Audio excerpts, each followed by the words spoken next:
Today we're wrapping up our summer message series that we've called Inheritance, the Stories That Shape Us.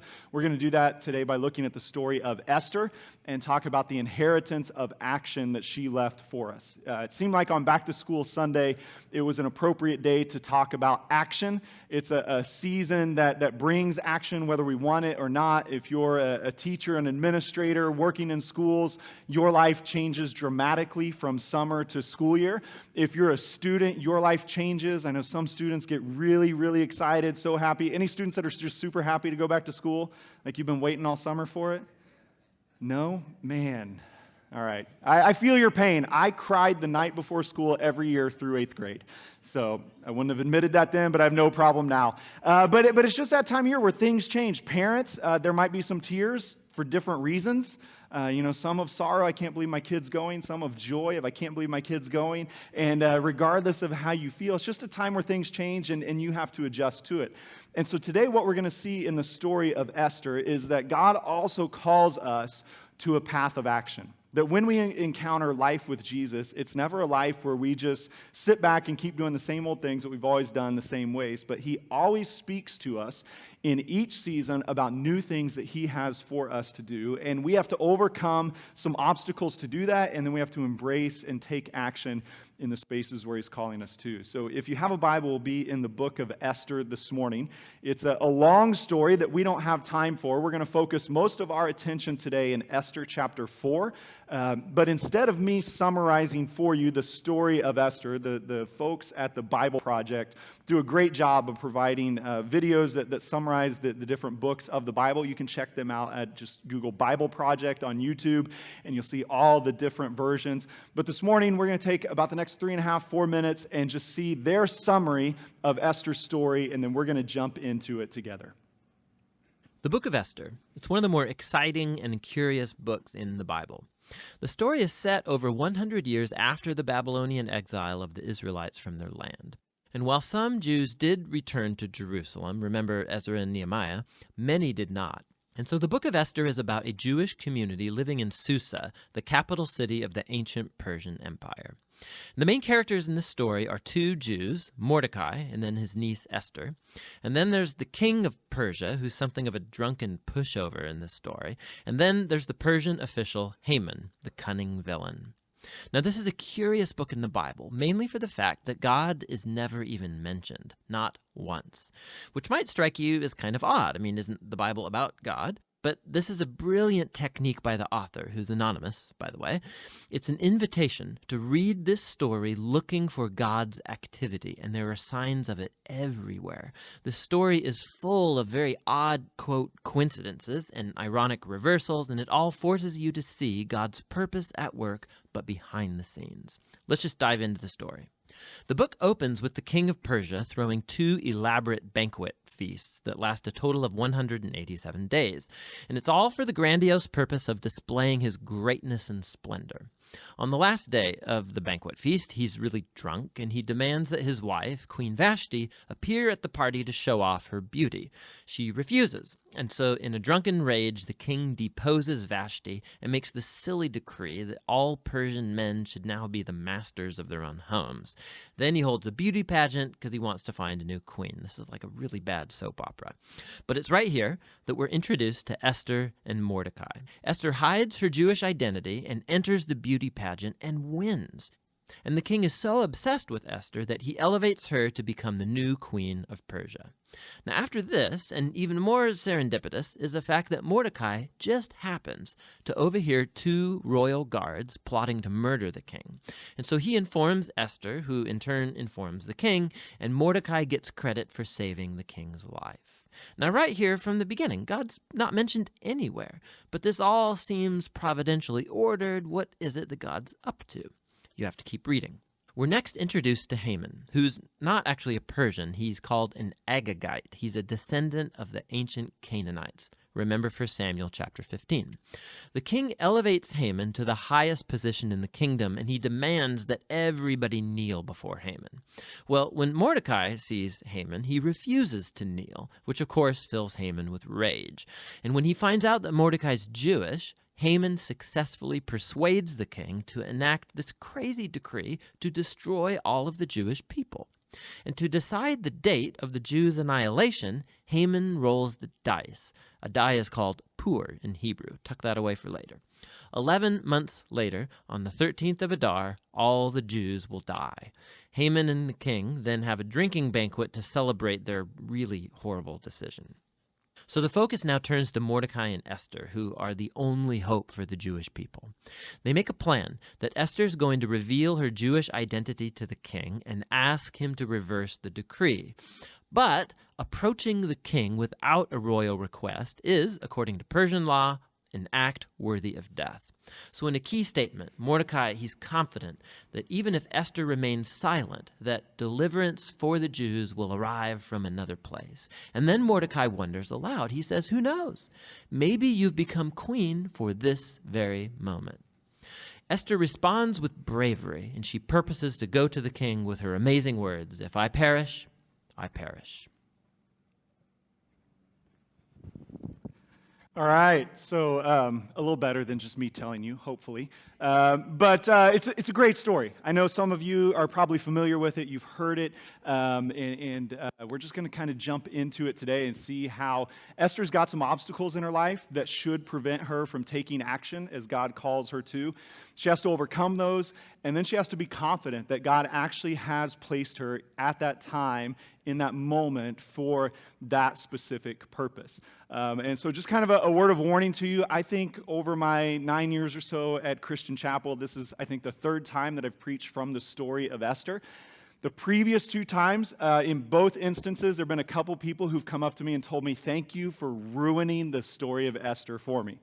Because here's what's going to happen this morning. You most likely are familiar with the Disney-fied version of Esther's story, right? Where Esther, you even heard just a hint of it in that video of Esther wins a beauty pageant. And she goes from the peasant girl to the wonderful queen. And that's a little true, and yet there's some elements of Esther's story that are actually fairly dark, and if you really stop and think about it, pretty depressing. And by the end of the day, you're probably going to arrive at the point of thinking, I'm glad I'm not Esther. And I don't want to be Esther. And I don't want my daughter to grow up to be Esther. And I don't want anyone I know to be Esther, because Esther's life was hard. And we kind of gloss over a lot of those details so we can hurry up and run to the point of, you were made for such a time as this, so go out and do the things that God has called you to do.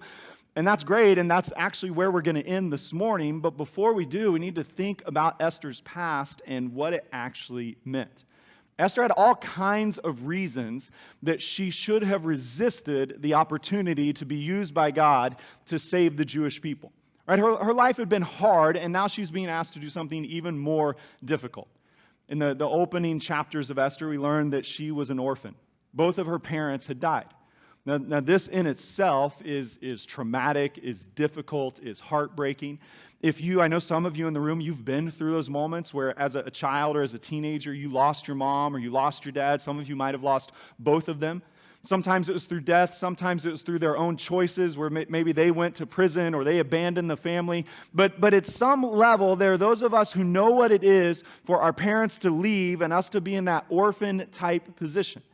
And for Esther, you have to imagine it would have hit her the same way that it still hits people today. Of when mom and dad aren't around anymore, it's going to make you question God's love and concern for your life. It's going to make you doubt that He really cares about you. As you look at the world around you and you see your friends at school or your friends at work and the relationships they have with their mom and the relationships they have with their dad and the fun things that they do as a family, it opens a door to pain and anger and hurt in your own life where you think, why not me?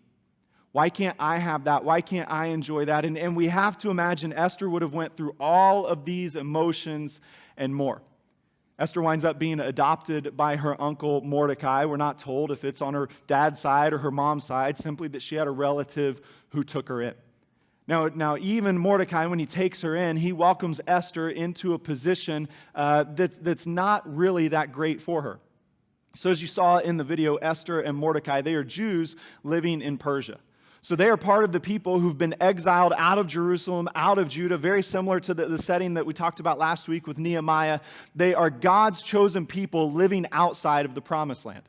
But for Mordecai and Esther, there's an extra element that's worth our attention this morning. They are Jews who have chosen to remain in Persia after others have returned back to Jerusalem, to Judah, and to the promised land. So what does that mean for us? It means that Mordecai and Esther were in a place where they were constantly wondering, have we been disobedient to God's will for our life? We had an opportunity to return, but we chose to stay here. Mordecai and Esther, and probably more Mordecai than Esther because of her situation, it seems have chosen the comfort of Persia over the potential affliction of returning to Jerusalem. And so now they live as foreigners, as exiles, while they have an opportunity to go back. And they would have lived with this constant question, will God still provide for us even as we resist going back to the land He created for us? And so they would have heard the stories of the Old Testament. They would have heard about His promises to Abraham and Isaac and Jacob, heard the stories of Moses and Joshua, and they would have wondered again and again and again, are those stories still our story? Or have our choices made us exempt from them? Are we now living outside of God's promises and outside of God's plans? In the same way for some of us, there may have been moments and seasons, or maybe right now, where you're starting to wonder, have choices in my past permanently removed me from God's promises? Does He even have a plan for me anymore? Does He even want me to participate with Him? Or have my decisions separated me from Him, and do I now live as an exile outside of the people of God, and the promises of God are no longer available to me? And then the last part of Esther's story that we have to consider this morning is, as it was described earlier, the beauty pageant. The beauty pageant wasn't really a beauty pageant. King Xerxes wasn't a well-known, beloved, benevolent king. As he was described here, he's a drunk, right? And he just makes choices based off of his own pleasure. He throws a big party for his friends. They're all trashed, and he wants his wife, Queen Vashti, to come out and parade herself before them. When she refuses, he deposes her, and then he tells his officials, gather all the young women, get the prettiest, the most attractive ones, bring them to the capital, have them spend a year receiving beauty treatment so they are appropriately prepared to be in my presence, and then bring them to me. And I will spend one night with each one of them. And then at the end of the process, I will choose the one I want. And the ones that I don't choose, they'll live as my concubines, kind of here in the harem forever. Now, when we start to put it in these terms, we begin to understand that Esther's story is not some romantic love story, right? This is not Jasmine and Aladdin, right? This is not Sleeping Beauty, Snow White, Cinderella, or any other princess that you can think of. This is the story of a powerless young woman being told by her uncle, you're going to go participate in this. Good luck. This is the rest of your life. The worst case scenario for Esther is she'll be rejected by the king and she'll live a life of isolation as one of his concubines. The best case scenario is she'll be selected as queen and she'll live a life of isolation while he still has this army of concubines. This is not the story of two souls just being bound together by God's love and God's providence. This is a story of a wicked and evil king happily ripping young women out of their homes for his own pleasure and discarding them as he sees fit. In fact, over the centuries, Jewish rabbis have argued repeatedly that it's possible Mordecai acted immorally towards Esther. That his job as her protector in this situation should have been to flee the kingdom or to lay down his life to keep her from being presented in this debacle. And yet none of that happens. Esther, the orphan, is once again taken out of her home, once again removed from the only family that she has. She's placed into this horrible contest where there really are no winners except for the king. And in all of this, even as you read Esther's story, it seems that God is absent. He's not named. Nobody prays. Nobody asks his advice. Nobody turns to the scriptures. And yet what we see in Esther's story is no matter how deep and troubled our past might be, no matter how severe the trauma is that we've been through, in the moments where we didn't see God or hear God, He was always present. He was always active. And where you are today is, there's always this really delicate balance we're trying to figure out of, did God cause this in my life, or did God just allow this in my life? Is this a result of His direct and sovereign will directing the course of affairs in my life, or is this a result of me living in a world that's broken by sin and me being affected by the sinful choices of others, the sin in the culture around me? And honestly, a lot of times we never really get a good answer to those questions. But what Esther's story teaches us is your past can never disqualify you from God's present and from God's future.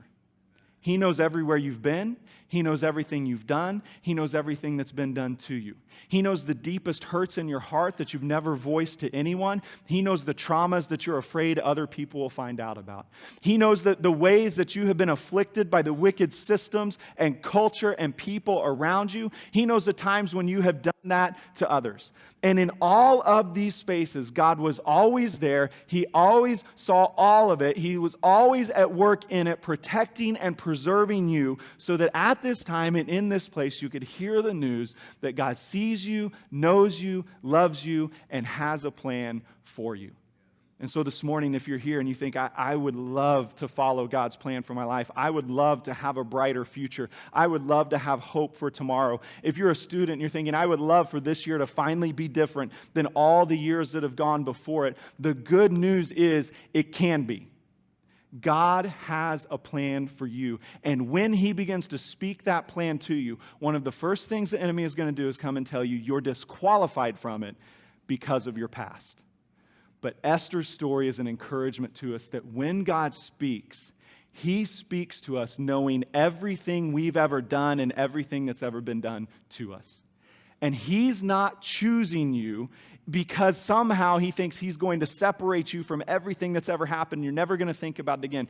He's choosing you often because those things, even those painful things, have prepared you for what He has for you to do in this season and at this time. So you might look and think there is nothing in my past that God could use. And Esther would have been in the same boat. She looked back and thought, I'm an orphan. I'm an unfaithful Jewish person living outside of the promised land. I'm being subjected to this king. I'm in marrying him. I'm breaking the commands of God to not be joined together with these other people. And yet in all of that, God was at work and God was moving. Now, for Esther, there's probably a lot of times where she wonders, does any of this make sense? And for Mordecai, it's probably a chance as well that he has some of those same questions. And yet when Mordecai hears about Haman's plot to destroy all of the Jews, in a moment, everything makes sense to him. Of clearly, this is why God allowed this. This is why God allowed Esther to come into my care. This is why God had us stay in Persia. This is why God allowed Esther to rise to the throne, to protect and preserve her people at this moment. And so for Mordecai, while he sees a very real threat, he sees an even greater opportunity. And the opportunity's name is Esther. And so he sends word to Esther of what's going to happen, and he tells her what she needs to do. She needs to go to the king to intervene on behalf of her people. And Esther's response is very, very honest and very understandable. We read it in Esther chapter 4, verse 11. Esther tells Mordecai, any man or woman who approaches the king in the inner court without being summoned, the king has but one law, that they be put to death, unless the king extends the gold scepter to them and spares their lives. But 30 days have passed since I was called to go to the king. So a couple things to notice here. First of all, when God calls you to act, your past can't stop you. And then we also see risk can't stop you.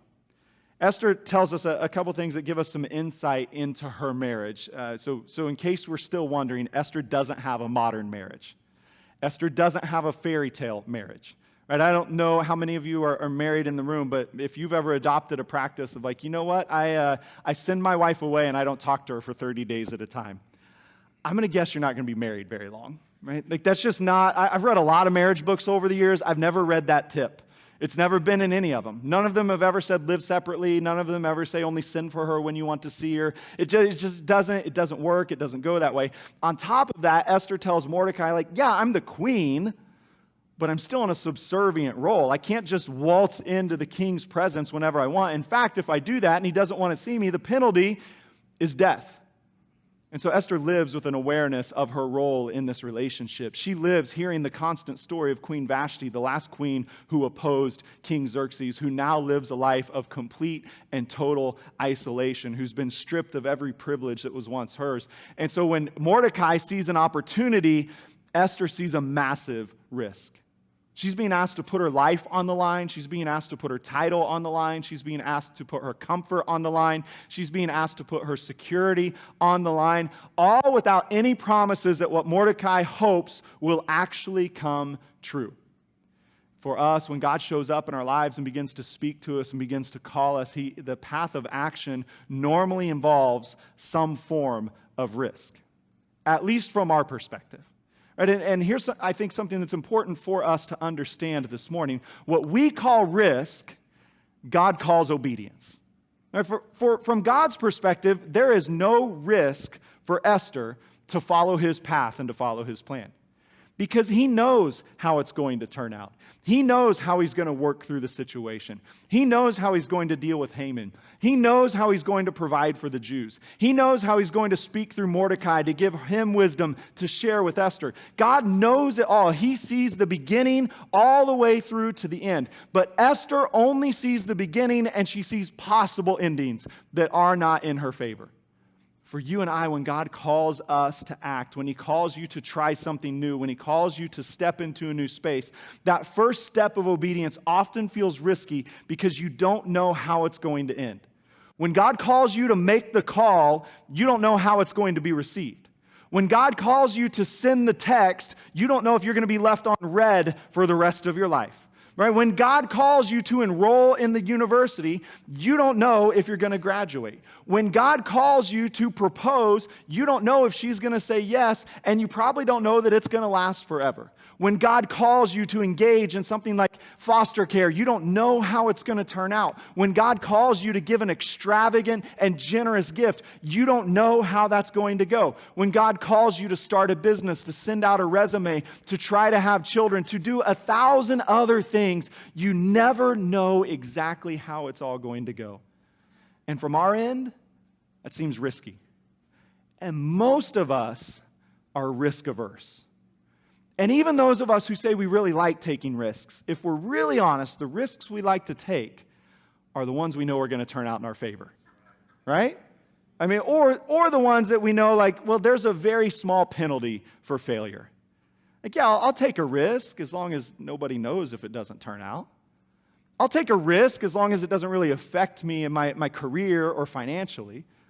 I'll take a risk as long as everyone in the world agrees that this is a reasonable risk that we should all take at the same time, right? And so we tend to back off. And yet, from a Christian perspective, when God calls us to act, we are not risking, we're obeying.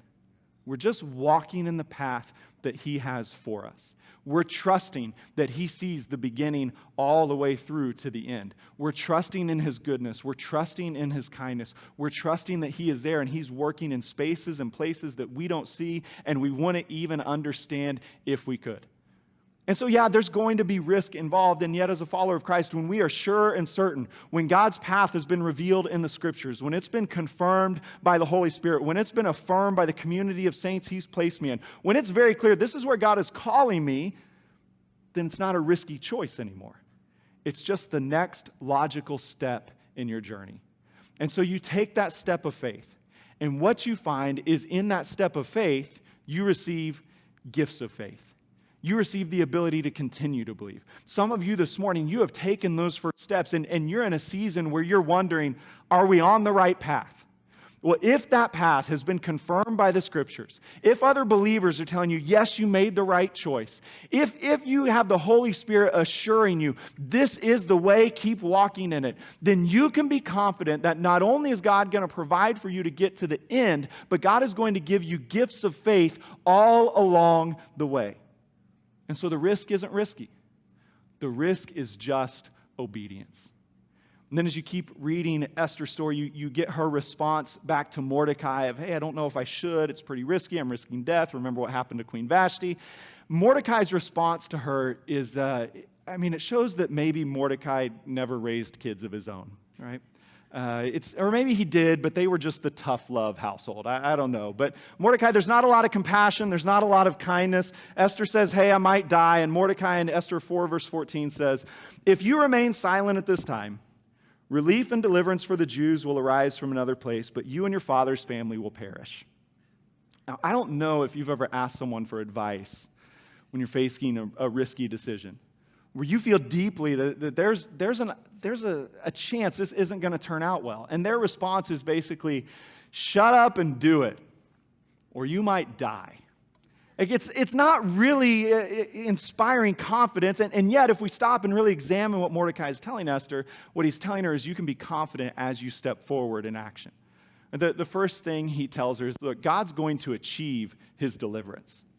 And so he's trying to put Esther's heart at ease, and he puts our hearts at ease as well, that when God calls me to do something, when he calls me to be part of advancing his kingdom, when he calls me to make a generous gift to support a missionary, when he calls me to begin to pray in new areas, when he calls me to step into a new relationship, when he calls me to take advantage of a new opportunity, when he calls me to confront a certain problem, sometimes we face this pressure of, well, if I do that, then it's all on me to make it work. But what Mordecai is telling Esther is, look, God already has a plan for the salvation of his people. Because God had made promises to Abraham, Isaac, and Jacob. God had made promises to Moses and to Joshua. God had made promises to David and to Solomon. And Esther and the Jewish people were recipients of promises that existed long before them. So Mordecai is just reminding her, listen, we're just playing our little part in this point of God's story. Our job is just to do what he says. God will achieve his deliverance, whether it's through you or someone else. And so the encouragement to you and I today is, hey, what God has called you to do, he wants you to do. He'll equip you to do. He'll enable you to do it. But your disobedience is not going to destroy his kingdom. Right? I mean, there was one Savior who died for the world, and it wasn't me and it wasn't you. And so if I disobey the things the Lord has told me to do, the whole world is not going to fall apart. If I won't confront the problems he's called me to confront, God's going to send someone else to do it. If I won't make the gift that God is calling me to give, he'll enable someone else to do it. If I won't pray the prayers that God is calling me to pray, he'll inspire someone else to do it. If I won't step into roles of leadership that God is calling me to step into, he'll equip and elevate someone else to do it. If I won't stay in the relationships and have the influence that God is calling me to do, he'll bring someone else to do it. If I'm unwilling to be a pillar in my community, in my neighborhood, at work, at school, he'll bring someone else along who will. Why? Because his purposes are greater than my disobedience. We see this again and again and again in the scriptures. And for some of us, this might hit us kind of funny because maybe you grew up like I did, believing this, that kind of everything rode on you. Like, I know the kingdom has advanced, and I know the church has existed for 2,000 years, but man, buddy, if you don't get it right, this whole thing's going to fall apart, and it'll be your fault. All right, the gates of hell will not prevail against it. Unless you're disobedient, then they might. We don't know. You better come to this altar and pray. You better, and so there's kind of that feeling that some of us have bought into. Maybe it was taught to you. Maybe you just have that kind of guilt-laden conscience all the time. Whatever it is, but what Mordecai is telling Esther is, listen, hey, God's deliverance is coming. Whether it's through you or through someone else. And then he gives her this warning, and he says, but you and your father's family will perish. Now, there are a couple ways that line is interpreted. The first is it's interpreted as a direct threat to Esther of Mordecai telling her, if you don't intervene, I'll kill you. I don't know, right? I mean, I don't know what kind of uncle Mordecai is. I would like to think when I read this story that God didn't surround Esther with just terrible men everywhere, that it's not like King Xerxes here and Mordecai threatening to kill me here and where do I go? I would like to think Mordecai's, it's more along the lines of like, hey, Esther, God has a path of life and he has a path of deliverance. And he's positioned you in a place where you can be a part of it. Now, if you choose not to, you're choosing to reject the path of life and the path of deliverance, and you're choosing instead to live in the place of death. Right? You're choosing instead to embrace the comfort of Persia at the expense of the salvation of your people. And if you make that choice, God is still going to save his people. But as for you, you will choose the place of death, and you will separate yourself from God and from his plan. And when we understand it in that way, I think it presents us with a really important thing for us to evaluate of sometimes the things that we are most likely to protect can easily become our prison. Right? When God calls you to act, but maybe there's a relationship, maybe there's a job, maybe it's a certain financial standing, maybe it's living in a certain home, maybe it's a certain friend group, maybe it's a certain part of the world, who knows what it is. But when God calls you to act, and part of following Him in obedience involves giving up whatever this is, if you refuse to do that, you're refusing to walk on the path of life, and by doing so, you're staying in the place of death. And the things that you fought to protect will eventually become the prison that holds you captive. You'll grow in your resentment towards them. You'll grow in your anger towards them. You'll be increasingly dissatisfied. Why? Because you chose to worship things that cannot hold the weight of your worship. This is what Mordecai is telling Esther. He's saying, look, there's a path that leads to life, and God wants you to be a part of it. But if you don't, you'll perish. We don't know if he means her physical death, that she'll be found out and killed with the other Jews. We don't know if he means her spiritual death, that in doing so she is essentially choosing to remove herself from Israel on a permanent basis and identify with the kingdom of Persia. What we know for sure is that when God speaks to us, it is always calling us onto a path of life. And the scriptures are clear. Jesus makes it clear. We have two choices in every season and situation all through our lives. We can follow him on the path of life, or we can follow ourselves and the enemy on the path of death. There are no other options. When God speaks, we obey or we disobey. This is a choice that Mordecai is presenting to Esther, and it's a choice that's being presented to you and I today. In areas of your life where God is saying, I want you to act, I want you to move, I want you to change, I want you to do this differently, your choice is to obey or to disobey. And if you choose the path of disobedience, it's not as if in that moment God turns to you in his anger and pours his judgment out on you. But what happens is when I choose the path of disobedience, I reap the rewards of disobedience. When I choose to not continue walking with God and choose to live as my own King and Lord, I reap the rewards of those choices. And it doesn't mean that God doesn't forgive. It doesn't mean he won't give second chances. It doesn't mean any of that. But it means as long as I stay in disobedience, I remain in the place of death. I remain in the place where God is not speaking, where God is not calling, where God is not providing, not because he doesn't want to, but because I have not allowed him to with my choices. So Mordecai just makes it clear to Esther, you have two options. You can be part of God's deliverance, or you can work against God's deliverance. And for us this morning, again, I don't have the insight and definitely don't have the time to articulate the particular season and situation that each one of us are facing. But I know for many of us today, God is calling us on a path of action, and we're evaluating if we're going to obey or not. And we might have all other kinds of fancier language where we try to soften the edges around that. But at its core, when God speaks, we make a decision to obey or to disobey. There is no middle ground. There is no compromise. There is no negotiation. And so Esther has to make this decision of, okay, I'll move forward. And for some of us in the room, you've been in that space where God spoke, where it was clear you had to act, and you were able to move forward in confidence because you knew the God who's calling me is a God who will provide for me. Because you understood, hey, I'll pack up the family and we'll make the move. You understood, I'll change the major or transfer colleges. You understood, I will break up and end this relationship that's not pleasing to the Lord. You understood, I will make this sacrificial gift. You understood, I will adopt a lifestyle of prayer. And as you took what seemed to be a risky choice, God provided.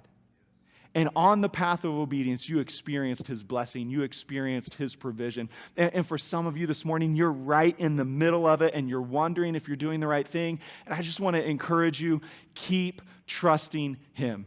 Keep obeying him. The God who called you is the God who will provide for you. The God who brought you this far is the God who will lead you the rest of the way. The God who directed you to these decisions is the God who will work through those decisions. The God who brought you together as husband and wife is the God who will keep you together as husband and wife. The God who chose you as a foster parent is the God who will empower you as a foster parent. The Lord who gave you those children is the one who gives you wisdom to lead those children. The one who gave you the job is the one who works through the job. The one who puts you in the position of leadership is the one who will equip you in that position of leadership. Wherever you are, if you are walking the path of obedience, God is with you, God is for you, God is working through every moment, whether you see it or not.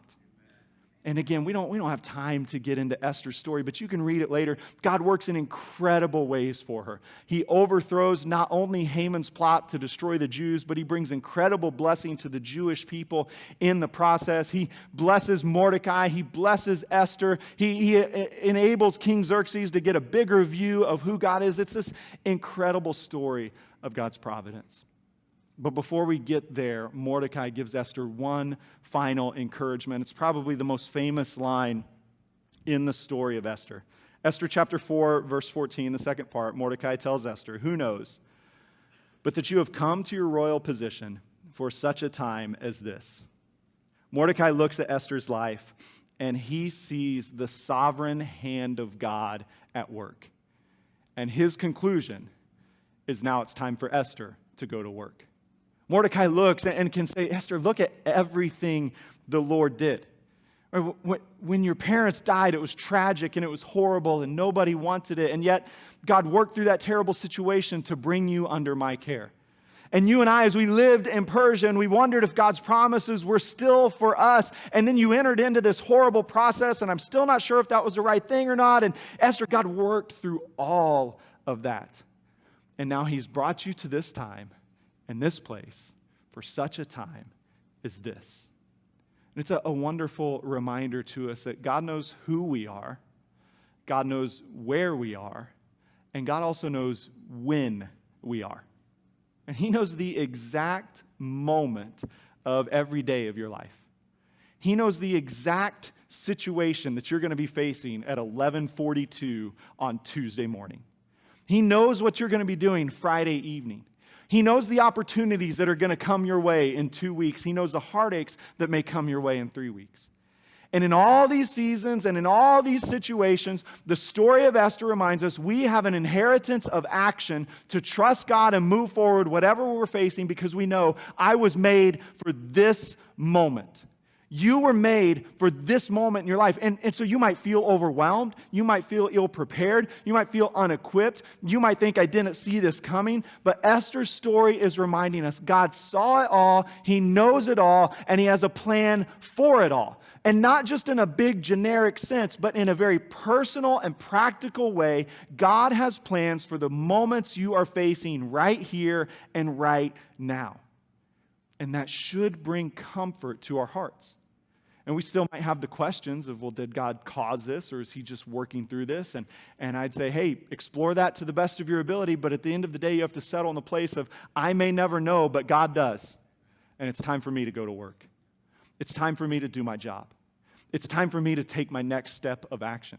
It's time for me to understand that when God calls me to act, it's not risk, it's just obedience. So I can confidently move forward knowing that I was made for this moment.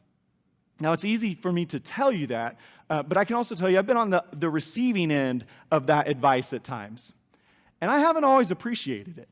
I remember a couple years ago, I was going through some difficult seasons. It was one of those moments, and maybe you've had them in life where, you've got some problems over here, and then you've got problems over here, and then problems come from back here, and they're all just hitting at the same time. And there was, some of you know, one of our missionaries that we support, his name is Larry Smith. And so Larry and his wife Sharon, they've been missionaries for, I think, close to 40 years. I knew Larry and Sharon when I was growing up in Kansas. The churches that I was a part of were supporters of them. So I've literally known Larry my entire life that I can remember. And Larry was staying in our missionary in residence house when I was going through this kind of time in my life. And he came over into my office one day and he said, "Hey, Chris, I heard it's been hard. Just let me hear how it's going." Well, I thought, this is great. Larry's a safe space. And so I just poured it out all on him. Like this, I've got this problem here and this problem there, and they won't listen, they won't do that. I let him have it. And I anticipated, because Larry's about my dad's age, but he's not my dad. I thought he'd have some really kind fatherly advice. Because I'd already had the advice from my dad of like, that's fine, get to work. I didn't want that. I wanted some advice of like, Chris, you know what? Your life is harder than anyone since Job. That's what I was looking for. I mean, nothing big. Just, Chris, I've seen pastors all over the country, and you probably do have the most difficult season and situation right now, and it's a miracle you're still here, right? I was just looking for a little, just build me up. But Larry didn't do that. Larry listened, and then he basically paraphrased Esther 4:14 to me, and he listened to my whole story, and he said, Chris, that's bad. God knew it would be bad, and he made you the leader, so go to work. And he left my office. That was it. That was the whole advice. What was he saying? He's saying, hey, God made you for this moment, so go to work. Like, you can sit in self-pity, and you can sit and whine, and you can sit and cry, and you can sit and complain, and you can sit with all your why me's and why nots and how comes, or you can just decide, I may never know, but God knows, and he put me here so I can go to work. And I would tell you the same thing in your seasons and situations. And I mean, we want to say it delicately, and we want to value your suffering, and we want to understand the pain that you're going through. And yet, at the end of the day, you may never have all the answers you want, but you can know God is active and God has a plan, and now you have to go to work. We have an inheritance of action.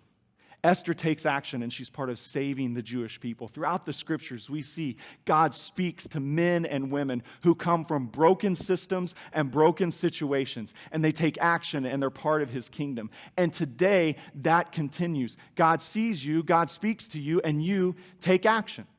So as we go back to school, I think it's a wonderful reminder to us that you were made for this moment. To our students, whether you are junior high, high school, college, going to grad school, God made you for this school year. And I remember some of those classes, I was convinced God had actually not made me for those classes, right? That he was only there trying to build my character through suffering. But whatever it is, God made you for that space. He made you for those teams. He made you for those clubs. He made you to live in that dorm. He made you to have that teacher. He made you to be in these moments. If you're an educator, God made you for this school year. He made you for every headache, hassle, and heartache that you're going to encounter. He made you to walk in by the power of your Spirit. If you're a public school administrator, teacher, support staff, God made you to serve in that space where you're not able to share your faith exactly the way you want to all the time. But His Spirit's going to empower you to speak His words in His way to build His kingdom. As you begin to face problems, as you face difficulties, as you walk into a classroom or an office each day, carrying the weight of your personal life and encountering the needs of your students, God made you to be a source of light in that place. For that difficult parent who has already started emailing you this school year, God made you for them. He made you to be a source of wisdom and encouragement. He made you to be the one who knows how to hold your tongue. He made you for that space and for this person. And to our parents, as you're launching your kids off, some of you, you're sending them off to pre-K for the first time, and they're 15 minutes late because you took so many pictures trying to get out the door, right? And you drop them off, and you drive away just crying of, how did my baby get so big? Some of you, you're sending your first or your last off to their first full days of elementary school, and you're wondering what the future has in store. For others, you're launching them into the jungle of middle school this year. And you're thinking back to your own middle school years and thinking, Lord, help them. God, help them. Help them, help them, help them. Some of them, they're going off to high school. Some of them, I've heard there's some families with seniors this year, and you cry at all your Facebook memories. Right? Just they hit you in the heart. And some of you launched your kids off into college. Some of you've sent them off to grad school across the country. But parents, you were made for this moment.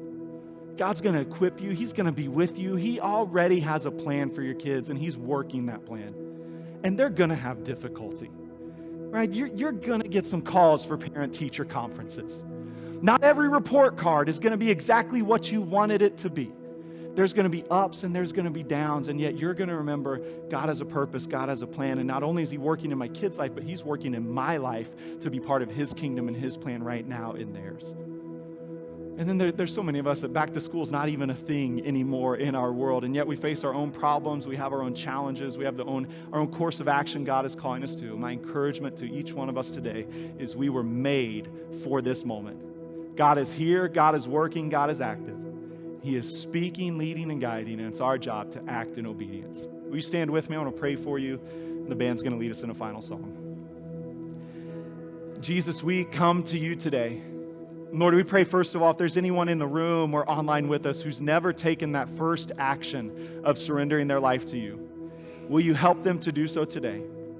Will you help them, Lord, to ask you to forgive them of their sins and to take their place in your family as sons and daughters?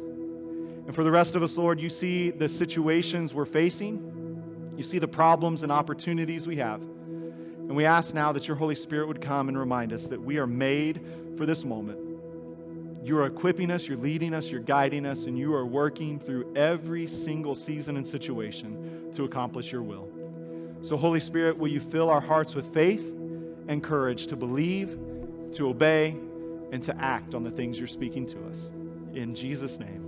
Amen. Hey, Christian Chapel family, I hope God is speaking to you through this message series, Inheritance, about who you are, the inheritance you received, and how it changes your life every day.